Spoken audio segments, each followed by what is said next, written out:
नमस्कार। आकाशवाणी से प्रस्तुत है समाचार संध्या।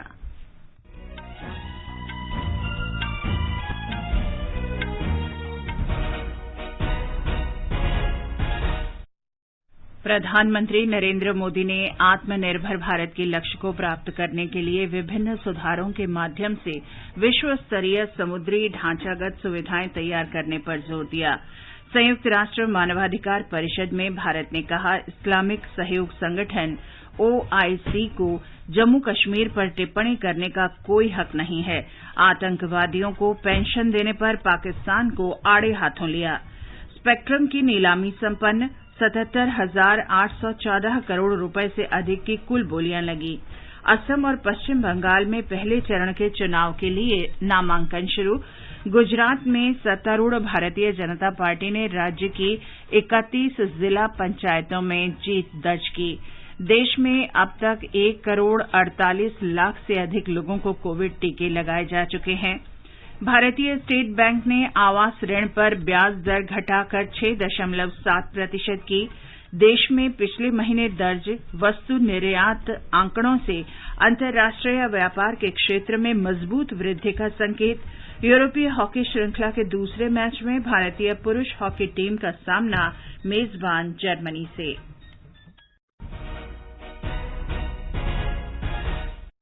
समाचार संध्या में अतहर सईद के साथ मैं चंद्रिका जोशी। कोविड महामारी से देश एकजुट होकर लड़ रहा है। आप भी हमारे साथ सुरक्षा और बचाव के 3 आसान उपायों का संकल्प लें। मास्क पहने, 2 गज दूरी है जरूरी, हाथ और मुंह साफ रखें। और अब समाचार। प्रधानमंत्री नरेंद्र मोदी ने दुनिया के देशों को भारत की विकास यात्रा में साझेदार बनाने के लिए आमंत्रित किया है। आज वीडियो कॉन्फ्रेंस के माध्यम से मैरीटाइम इंडिया समिट 2021 का उद्घाटन करते हुए उन्होंने कहा कि भारत समुद्री क्षेत्र के विकास को लेकर बहुत गंभीर है और समुद्री जीव जंतुओं और वनस्पति उत्पादों सहित विभिन्न क्षेत्रों में उभरती ब्लू इकोनॉमी वाली अर्थव्यवस्था के रूप में सामने आ रहा है। 3 दिन के मैरीटाइम इंडिया शिखर सम्मेलन 2021 का आयोजन बंदरगाह, पोत परिवहन और जलमार्ग मंत्रालय द्वारा वर्चुअल प्लेटफॉर्म पर किया जा रहा है। श्री मोदी ने कहा कि देश के बुनियादी ढांचे के उन्नयन से और आर्थिक सुधार कार्यक्रम को बढ़ावा देकर हम आत्मनिर्भर भारत की परिकल्पना को सुदृढ़ करना चाहते हैं। उन्होंने कहा कि देश के प्रमुख बंदरगाहों की क्षमता 2014 में 87 करोड़ टन थी, जो आज 1 अरब 55 लाख टन हो गई है। श्री मोदी ने कहा कि भारत के बंदरगाहों में अब डेटा की उपलब्धता को आसान बनाने के लिए सीधे बंदरगाह प्रवेश, सीधे वितरण और उच्च स्तरीय बंदरगाह प्रणाली उपलब्ध है। उन्होंने कहा कि भारतीय बंदरगाहों में आने जाने वाले माल के लिए प्रतीक्षा अवधि काफी कम हो गई है। प्रधानमंत्री ने कहा कि पारादीप में वधावन और कांडला में दीनदयाल बंदरगाह का विश्व स्तरीय बुनियादी सुविधाओं से युक्त मेगापोर्ट के रूप में विकास किया जा रहा है। प्रधानमंत्री ने इस बात पर जोर दिया कि सरकार जल मार्गों के विकास के बारे में इस तरह से विचार कर रही है जैसा पहले कभी नहीं किया गया। उन्होंने कहा कि घरेलू जलमार्ग परिवहन के क्षेत्र में लागत की दृष्टि से फायदेमंद और पर्यावरण की दृष्टि से बड़े अनुकूल होते हैं। श्री मोदी ने कहा कि सरकार का लक्ष्य 2030 तक 23 जलमार्गों को यातायात के लिए चालू करना है। ब्यौरा हमारे संवाददाता से। सम्मेलन के उद्घाटन के दौरान प्रधानमंत्री नरेंद्र मोदी ने बताया कि बंदरगाह, नौवहन और जलमार्ग मंत्रालय द्वारा 400 निवेश योग्य परियोजनाओं की एक सूची तैयार की गई है और इन परियोजनाओं में $31 बिलियन अर्थात 2.25 लाख करोड़ रुपए की निवेश क्षमता है। उन्होंने कहा कि भारत सरकार घरेलू जहाज निर्माण और जहाज मरम्मत बाजार पर भी ध्यान केंद्रित कर रही है। घरेलू जहाज निर्माण को प्रोत्साहित करने के लिए भारतीय शिपयार्ड के लिए जहाज निर्माण वित्तीय सहायता नीति को भी मंजूरी दी गई है। The ministry of port, shipping and waterways has created a list of 400 investable projects. These projects have an investment potential of $31 billion or rupees 2.25 lakh crores. This will further strengthen our commitment of overall development of our maritime sector. The Maritime India Vision 2030 has been launched. It outlines the priorities of the government The Sagar Manthan Mercantile Marine Domain Awareness Center has also been launched today. It is an information system for enhancing maritime safety, search and rescue capabilities, security and marine environment protection. प्रधानमंत्री ने कहा कि सरकार ने द्वीप बुनियादी ढांचे और इकोसिस्टम का समग्र विकास शुरू किया है। उन्होंने कहा कि सरकार समुद्री क्षेत्र में नवीकरणीय ऊर्जा के उपयोग को बढ़ावा देने के लिए इच्छुक है। श्री मोदी ने कहा कि सरकार देश के सभी प्रमुख बंदरगाहों पर सौर और पवन आधारित बिजली प्रणाली स्थापित करने की प्रक्रिया में है। We are keen to promote the use of renewable sources of energy in the maritime sector. We are in the process of installing solar and wind-based power system at all the major ports across the country. We aim to increase usage of renewable energy to more than 60% of total energy by 2030 in 3 phases across Indian ports. India's long coastline awaits you.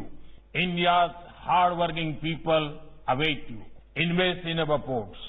कई देशों के प्रख्यात वक्ता इस शिखर सम्मेलन में भाग ले रहे हैं। अनुपम मिश्र के साथ आनंद कुमार, आकाशवाणी समाचार, दिल्ली।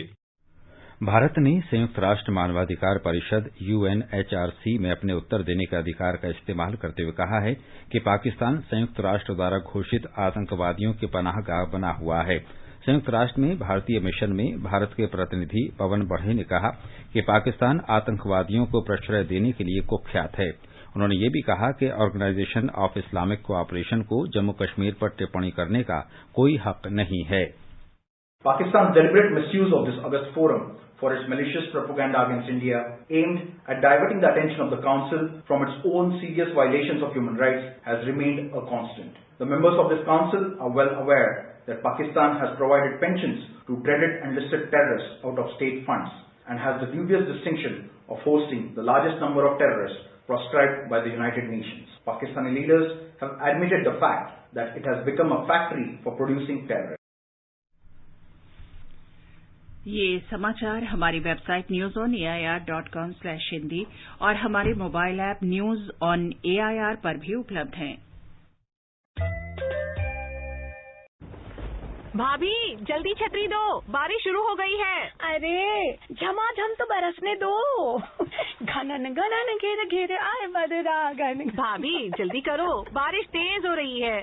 अरे तो मजे लो ना सरिता, टिप टिप बरसा पानी। हद है भाभी, मैं भीग जाऊंगी। फिर भी आप देर कर रही हो छाता लाने में। हाँ, ताकि तुम्हें समझ आए कि देर करना बिल्कुल ठीक नहीं, चाहे बारिश से बचना हो या अपने होने वाले बच्चे की सुरक्षा के लिए अपनी HIV जांच करवाना हो। गर्भावस्था के पहले 3 महीनों के अंदर जल्द से जल्द HIV जांच जरूर कराएं, ताकि शिशु को HIV संक्रमण से बचाया जा सके और माँ और शिशु एक स्वस्थ और लंबी जिंदगी जी सके। सरकारी अस्पताल में HIV की जांच एवं इलाज गुप्त और मुफ्त। समय का मोल, HIV पे कंट्रोल। अधिक जानकारी के लिए नेशनल टोल फ्री हेल्पलाइन 1097 पर संपर्क करें। स्वास्थ्य एवं परिवार कल्याण मंत्रालय, भारत सरकार द्वारा जनहित में जारी। ये आकाशवाणी है। पश्चिम बंगाल और असम में पहले चरण के चुनाव के लिए अधिसूचना जारी कर दी गई है। इस चरण में पश्चिम बंगाल के 30 और असम के 47 निर्वाचन क्षेत्रों में इस महीने की 27 तारीख को चुनाव होगा।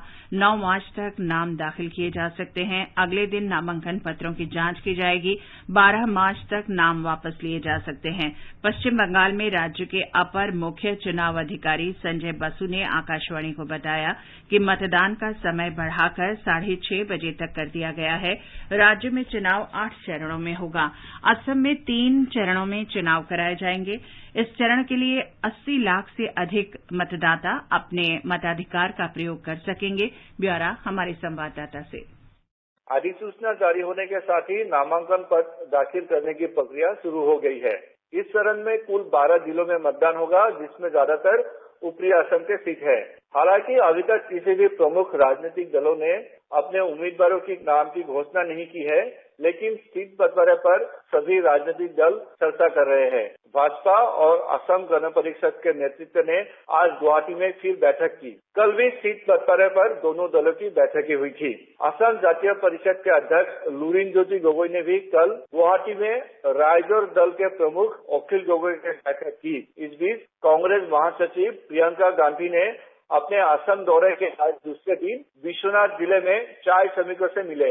मानस प्रतिम शर्मा, आकाशवाणी समाचार, गुवाहाटी।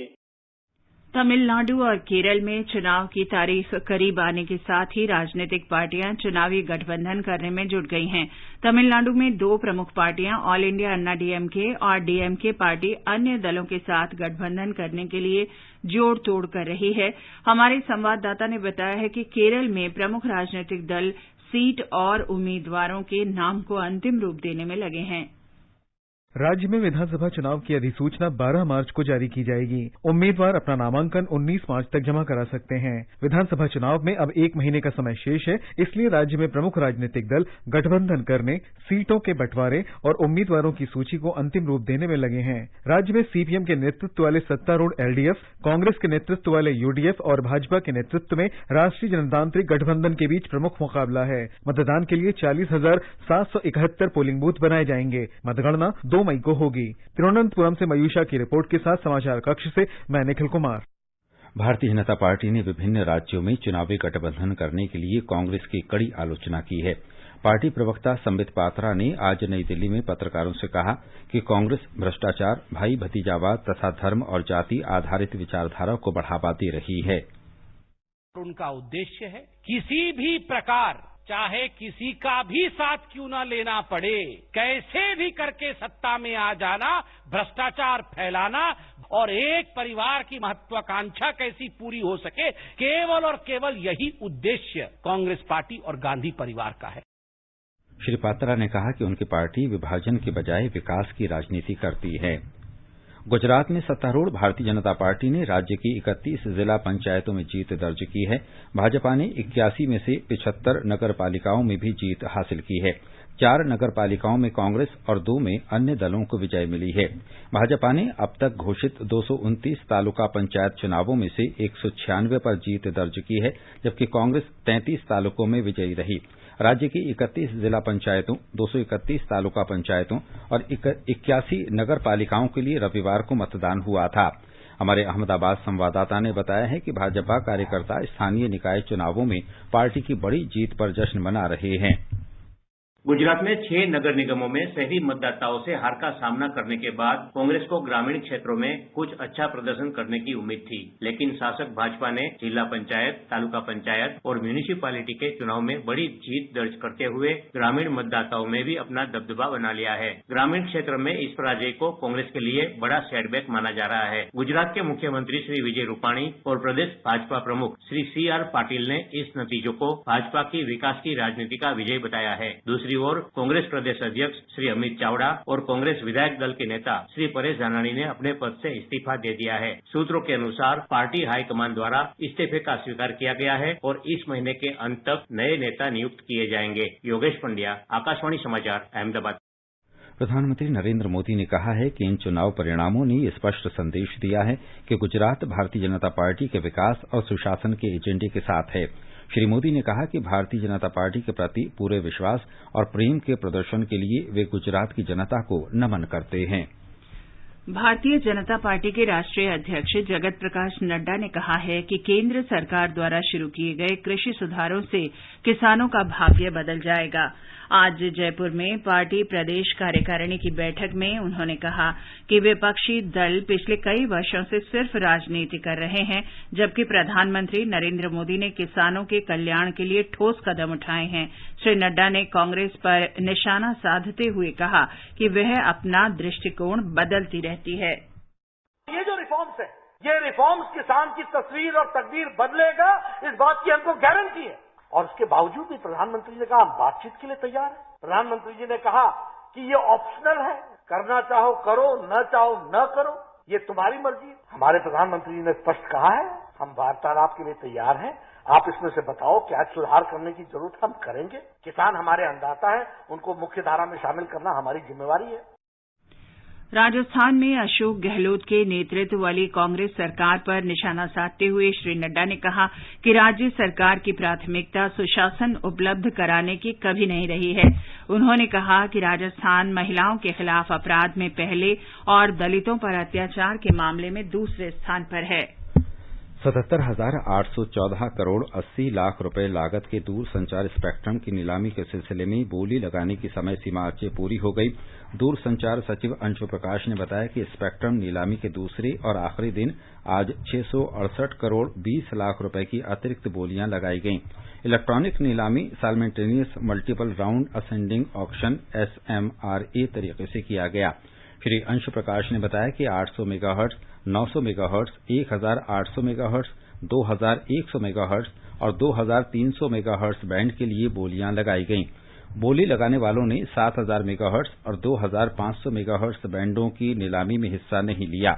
कल नीलामी के सिलसिले में बोली लगाने के 4 दौर हुए थे और आज इसके 2 दौर हुए। बोली लगाने वाली 3 कंपनियों भारती एयरटेल, वोडाफोन आइडिया और रिलायंस जियो इन्फोकॉम ने नीलामी में हिस्सा लिया। कुल 2308.80 मेगाहर्ट्ज स्पेक्ट्रम को बोली लगाने के लिए रखा गया था, जिसमें इस साल दिसंबर में समाप्त हो रहे स्पेक्ट्रम भी शामिल था।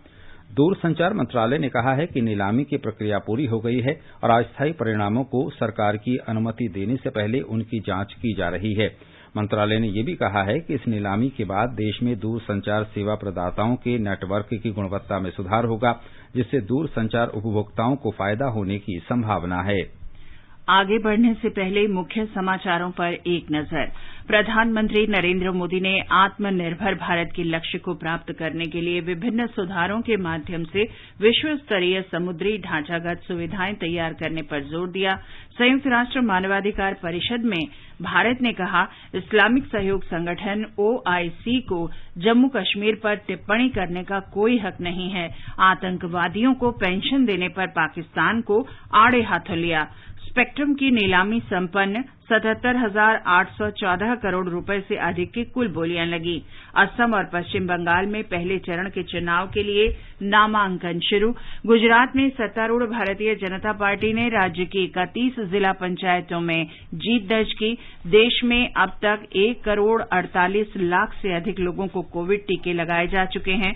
भारतीय स्टेट बैंक ने आवास ऋण पर ब्याज दर घटाकर 6.7% की देश में पिछले महीने दर्ज वस्तु निर्यात आंकड़ों से अंतर्राष्ट्रीय व्यापार के क्षेत्र में मजबूत वृद्धि का संकेत। और यूरोपीय हॉकी श्रृंखला के दूसरे मैच में भारतीय पुरुष हॉकी टीम का सामना मेजबान जर्मनी से। चलो मिलकर एक शुरुआत करें, चलो एक फैसला आज करें, मास्क नहीं तो टोकेंगे, कोरोना को रोकेंगे, चलो एक इरादा करते हैं, चलो खुद से वादा करते हैं, मास्क नहीं तो टोकेंगे, कोरोना को रोकेंगे। केंद्र सरकार ने आज कहा कि देश में इस समय कोविड के मरीजों की संख्या कुल मरीजों की संख्या का 1.51% है। स्वस्थ होने की दर 97% से अधिक है। नई दिल्ली में स्वास्थ्य सचिव राजेश भूषण ने कहा कि केवल 2 राज्यों में देश में कुल रोगियों की संख्या का 75% रोगियों की संख्या 40,000 से अधिक है। उन्होंने कहा कि पिछले 2 सप्ताहों में नए मरीजों की दैनिक संख्या में मामूली बढ़ोतरी हुई है। स्वास्थ्य सचिव ने कहा कि सरकार ने महाराष्ट्र, तमिलनाडु, गुजरात और पंजाब में केंद्रीय टीमें भेजी हैं, जो राज्य सरकारों को कोविड मामलों की संख्या में बढ़ोतरी को रोकने में मदद कर रही है। टीकाकरण के बारे में श्री भूषण ने कहा कि आज दोपहर तक 1 करोड़ 48 लाख से अधिक कोविड टीके लगाए जा चुके थे। उन्होंने कहा, इनमें से 2,08,000 से ज्यादा टीके 60 साल से अधिक उम्र के बुजुर्गों और गंभीर बीमारियों से ग्रस्त 45 से 59 साल के लोगों को लगाए गए हैं। स्वास्थ्य सचिव ने कहा कि 9 राज्यों और केंद्र शासित प्रदेशों में पंजीकरण करवा चुके स्वास्थ्य कर्मियों को या तो 100% या 90% स्वास्थ्य कर्मियों को कोविड टीके की पहली डोज दी जा चुकी है। इनमें गुजरात, तमिलनाडु, लद्दाख, कर्नाटक, झारखंड और ओडिशा शामिल हैं। स्वास्थ्य सचिव ने कहा कि केंद्र ने कर्नाटक में एक मंत्री द्वारा टीकाकरण करने वालों को अपने घर पर बुलाए जाने के मामले में राज्य सरकार से रिपोर्ट मांगी है। कोविड टीकाकरण के बारे में अधिकार प्राप्त समूह के अध्यक्ष RS शर्मा ने बताया कि कल से आज तक कोविन पोर्टल पर कोविड टीकाकरण के लिए 50 लाख पंजीकरण किए जा चुके हैं। टीकाकरण में आ रही तकनीकी समस्याओं के बारे में श्री शर्मा ने कहा कि टीका लगवाने के इच्छुक लोगों को आरोग्य सेतु ऐप के जरिए सिर्फ कोविन पोर्टल पर ही नाम दर्ज कराना चाहिए। उन्होंने कहा कि इस पोर्टल पर मुलाकात का वक्त रद्द करने या नया वक्त लेने की सुविधा भी उपलब्ध है। उन्होंने कहा कि टीकाकरण के लिए पंजीकृत व्यक्ति को निर्धारित केंद्र पर टीका लग जाने के बाद उसे टीके की दूसरी खुराक उसी केंद्र पर लेने के लिए तारीख उसी दिन मिल जाएगी। उन्होंने कहा कि कल टीकाकरण प्रणाली में किसी तरह की गड़बड़ी नहीं आई और सरकार इस बारे में लगातार निगाह रखे हुए है। नीति आयोग में सदस्य स्वास्थ्य डॉक्टर वीके पॉल ने कहा कि टीकाकरण की प्राथमिकता सूची में तीसरे स्थान वाले लोगों का दायरा काफी व्यापक है और इनके टीकाकरण से संक्रमण की श्रृंखला को तोड़ने में मदद मिलेगी। उन्होंने लोगों से आग्रह किया कि वे कोविड टीके की दोनों खुराक निर्धारित कार्यक्रम के अनुसार अवश्य लें, क्योंकि दूसरी खुराक लिए बिना टीकाकरण प्रक्रिया पूरी नहीं हो सकेगी। स्वास्थ्य मंत्री डॉक्टर हर्षवर्धन और उनकी पत्नी ने आज दिल्ली के हार्ट एंड लंग्स इंस्टीट्यूट में कोविड का टीका लगवाया।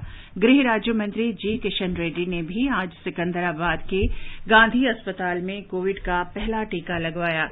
रक्षा मंत्री राजनाथ सिंह ने आज नई दिल्ली में कोविड-19 टीके की पहली खुराक ली। उन्हें आज शाम नई दिल्ली में सेना के अस्पताल में टीका लगाया गया। आकाशवाणी का समाचार सेवा प्रभाग आज फोन इन कार्यक्रम में कोविड पर विशेष चर्चा प्रसारित करेगा। King George medical college Lucknow में प्रिलिमिनरी मेडिसिन विभाग में प्रोफेसर डॉक्टर सूर्यकांत चर्चा में भाग लेंगे। ये कार्यक्रम आज रात 9:30 बजे से एफएम गोल्ड और अतिरिक्त मीटरों पर सुना जा सकता है।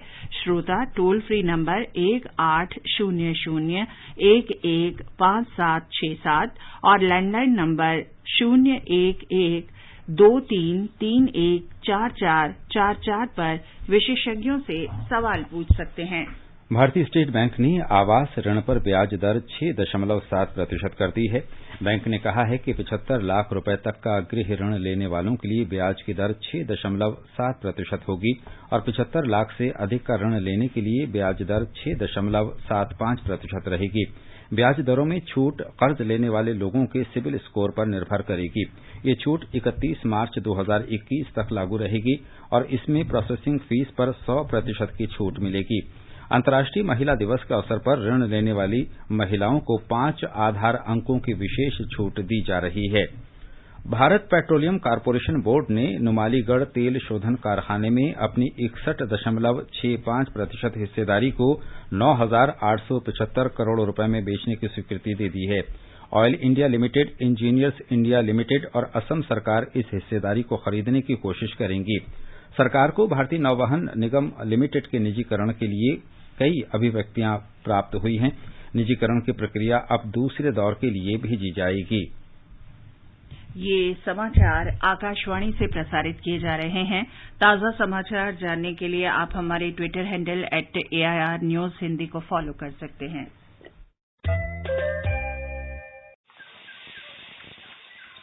सुनिए, जल्दी गैस बंद कीजिए। कुकर में सीटी आ गई है, उतार लीजिए। अरे रुको, आराम से उतारेंगे। हमारे हाथों के जादू पे कुकर भी तो सीटियां मारे। जल्दी उतारोगे तभी दाल बनेगी, वरना हलवा बन जाएगा। यही बात HIV पॉजिटिव माँ के बच्चे की HIV से सुरक्षा के लिए भी लागू है। मतलब समय पे जांच और दवा दी जाए तो HIV पॉजिटिव माँ का बच्चा भी HIV मुक्त हो सकता है। क्या सचमुच? बिल्कुल। माँ यदि HIV पॉजिटिव है तो बच्चे का जन्म अस्पताल में जन्म से ही HIV सुरक्षा सेवाओं की मांग और 6 हफ्ते से 2 महीने के बीच में बच्चे की पहली HIV जांच सुनिश्चित करना बेहद जरूरी है। सरकारी अस्पताल में HIV की जांच एवं इलाज गुप्त और मुफ्त। समय का मोल HIV पे कंट्रोल। अधिक जानकारी के लिए नेशनल टोल फ्री हेल्पलाइन 1097 पर संपर्क करें। स्वास्थ्य एवं परिवार कल्याण मंत्रालय, भारत सरकार द्वारा जनहित में जारी। समाचार संध्या में आपका फिर स्वागत है। देश में पिछले महीने दर्ज वस्तु निर्यात आंकड़ों से पता चलता है कि अंतर्राष्ट्रीय व्यापार के क्षेत्र में मजबूत वृद्धि हुई। पिछले वर्ष फरवरी के 27.74 अरब डॉलर के मुकाबले इस वर्ष फरवरी में कुल वस्तु निर्यात 27.67 अरब डॉलर रहा। इन दोनों आंकड़ों में 0.25% का अंतर है। चावल, तेल खली, लौह अयस्क और अन्य अनाजों के निर्यात के आंकड़े वार्षिक आधार पर फरवरी में वृद्धि में रहे। पिछले महीने भारत का संपूर्ण वस्तु आयात $40.55 अरब दर्ज हुआ। फरवरी में देश का व्यापार घाटे का आंकड़ा $12.88 अरब रहा। भारत में स्विट्जरलैंड के राजदूत डॉक्टर रॉल्फ हैकनर ने कहा है कि भारत विश्व के सर्वाधिक नवोन्मेष देशों में से एक है। इस वर्ष के बजट में अनुसंधान और विकास के क्षेत्र में अधिक के बजट आवंटन से ये प्रमाणित होता है। ग्लोबल बायो इंडिया 2021 कॉन्क्लेव में डॉक्टर हैकनर ने ये बात कही। यूरोपीय हॉकी श्रृंखला के दूसरे मैच में आज भारतीय पुरुष टीम का सामना मेजबान जर्मनी से होगा। मैच अब से कुछ देर बाद 8:30 बजे से खेला जाएगा। इस बीच महिला हॉकी में मेजबान जर्मनी ने भारत को 2-0 से हरा दिया है। 4 मैचों की श्रृंखला में जर्मनी 3-0 से आगे है। श्रृंखला का अंतिम मैच गुरुवार को खेला जाएगा। स्विस ओपन बैडमिंटन टूर्नामेंट में आज मिक्स डबल्स में प्रणव जेरी चोपड़ा और एन सिक्की रेड्डी का मुकाबला इंग्लैंड के मार्कस एलिस और लॉरेन स्मिथ से होगा। सात्विक साईराज रंकी रेड्डी और अश्वनी पोनप्पा का सामना इंडोनेशिया के हफीज फैसल और ग्लोरिया एमैनुअल से होगा। अंतर्राष्ट्रीय महिला दिवस हर वर्ष 8 मार्च को मनाया जाता है। इस संबंध में आकाशवाणी समाचार की ओर से अपने श्रोताओं के लिए विभिन्न क्षेत्रों में उपलब्धियां प्राप्त करने वाली महिलाओं की कहानियां प्रस्तुत की जा रही हैं। भारत में अन्य विकसित देशों की तुलना में सर्वाधिक संख्या में महिला वाणिज्यिक पायलट हैं। 10 जनवरी 2021 भारतीय उड्डयन उद्योग के लिए ऐतिहासिक दिन था, जब एयर इंडिया के विमान के कॉकपिट में सभी महिला पायलटों के साथ उत्तरी ध्रुव पर उड़ान भरी गई। यह सैन फ्रांसिस्को से बेंगलुरु तक की बिना किसी पड़ाव के सर्वाधिक लंबी उड़ान थी। उत्तरी ध्रुव पर विमान के कॉकपिट में सभी महिला पायलटों के साथ भरी गई उड़ान ने इतिहास रच दिया। उत्तरी ध्रुव पर उड़ान भरना इसलिए महत्वपूर्ण है क्योंकि ये उड़ान के आधारभूत सिद्धांतों से इतर है। यह क्षेत्र अधिकतर निर्जन तथा खतरनाक है और इस कारण ये बहुत चुनौतीपूर्ण मार्ग है। इस उड़ान में कैप्टन जोया अग्रवाल के साथ उनकी सहयोगी commander captain Papagadi Thanmei, first officer captain Akanksha Sonawane और कैप्टन शिवानी मनहास शामिल थीं। आकाशवाणी समाचार के साथ बातचीत में कैप्टन पापागड़ी ने इस ऐतिहासिक उड़ान के अपने अनुभव साझा किए। There were a lot of factors which affect and which had to be taken into consideration. Mainly the weather, the winds, whether they're favorable or not for this particular routing on that particular day. Then we have this area of magnetic unreliability as we go closer to the North Pole, and that could affect our navigational services. So that had to be taken into consideration. Also the radiation levels, the solar radiation, the electromagnetic radiation, all those levels had to be checked. And we also had to check whether all the airports were available to us which were required in case of an emergency for a diversion. Luckily for us, everything fell into place and this flight was possible and created history. उत्तरी गोलार्ध के ऊपर उड़ान का मार्ग इसलिए चुना गया क्योंकि इससे दूरी काफी कम हो गई और 5000 किलोग्राम ईंधन की बचत भी हुई। दीक्षा सक्सेना की रिपोर्ट के साथ समाचार कक्ष से अलका सिंह। सामाजिक न्याय और अधिकारिता मंत्री थावरचंद गहलोत ने आज सुगम्य भारत ऐप और एक्सेस द फोटो डाइजेस्ट नाम की पुस्तिका का विमोचन किया। श्री गहलोत ने कहा कि प्रधानमंत्री ने ऐसे मोबाइल एप्लीकेशन की परिकल्पना की थी जिसमें दिव्यांगजनों की सुगम्यता से संबंधित समस्याओं के समाधान की व्यवस्था हो। और अंत में मुख्य समाचार एक बार फिर। प्रधानमंत्री नरेंद्र मोदी ने आत्मनिर्भर भारत के लक्ष्य को प्राप्त करने के लिए विभिन्न सुधारों के माध्यम से विश्व स्तरीय समुद्री ढांचागत सुविधाएं तैयार करने पर जोर दिया। संयुक्त राष्ट्र मानवाधिकार परिषद में भारत ने कहा, इस्लामिक सहयोग संगठन आईओसी को जम्मू कश्मीर पर टिप्पणी करने का कोई हक नहीं है। आतंकवादियों को पेंशन देने पर पाकिस्तान को आड़े हाथों लिया। स्पेक्ट्रम की नीलामी संपन्न, 77,814 करोड़ रुपए से अधिक की कुल बोलियां लगी। असम और पश्चिम बंगाल में पहले चरण के चुनाव के लिए नामांकन शुरू। गुजरात में सत्तारूढ़ भारतीय जनता पार्टी ने राज्य की 31 जिला पंचायतों में जीत दर्ज की। देश में अब तक 1,48,00,000 से अधिक लोगों को कोविड टीके लगाए जा चुके हैं। भारतीय स्टेट बैंक ने आवास ऋण पर ब्याज दर घटाकर 6.7% की। देश में पिछले महीने दर्ज वस्तु निर्यात आंकड़ों से अंतर्राष्ट्रीय व्यापार के क्षेत्र में मजबूत वृद्धि का संकेत। और यूरोपीय हॉकी श्रृंखला के दूसरे मैच में भारतीय पुरुष हॉकी टीम का सामना मेजबान जर्मनी से। इसके साथ ही समाचार संध्या का ये अंक समाप्त हुआ। नमस्कार।